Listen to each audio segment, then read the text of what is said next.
Come here!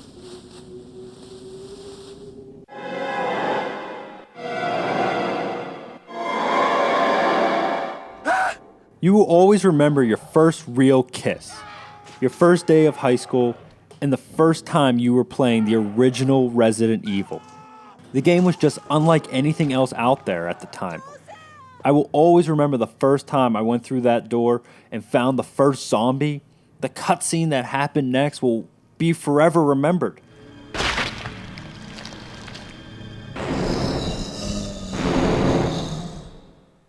It is one of the most memorable moments in gaming. The zombie slowly turns to you, and before you know it, you are thrown into the action.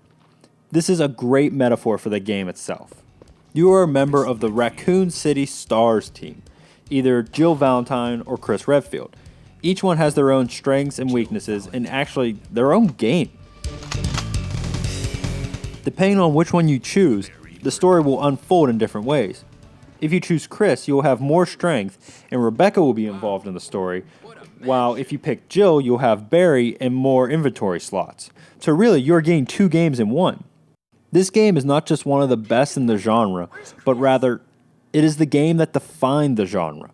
Resident Evil laid down the template for all other games. You play as a member of STARS, the Special Tactics and Rescue Service, who are sent in to rescue Bravo Team who has disappeared. You find parts of Bravo Team before you are attacked and have to hide in a nearby mansion. The mansion acts as the hub, with different areas spawning off, including a greenhouse and underground lab.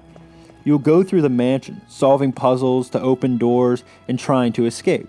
The puzzles are tough and would be challenging on their own, but the game throws in more challenge by having the mansion filled with zombies.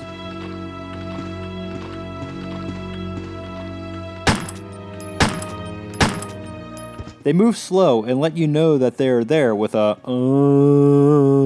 but don't let that fool you. They will still eat your brains when given the chance and add to the tension while running through the mansion. Just remember, keep shooting until they bleed. The game should be remembered for what it was and not what it is, because it has not aged well.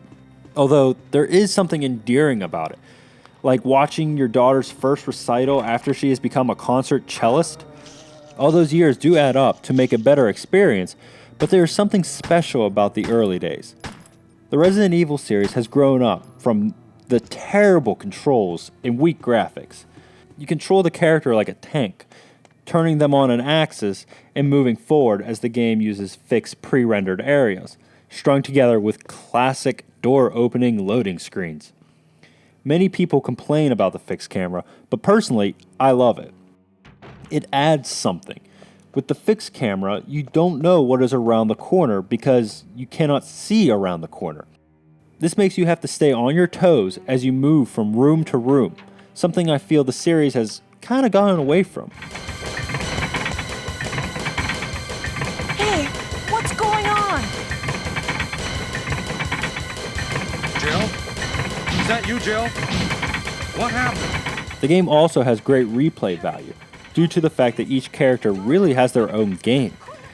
The game also times you, and if you beat the game under a certain time, it rewards you with things like alternate costumes and an infinite ammo rocket launcher. The game is a classic for a reason. It created the survival horror genre as soon as it was released.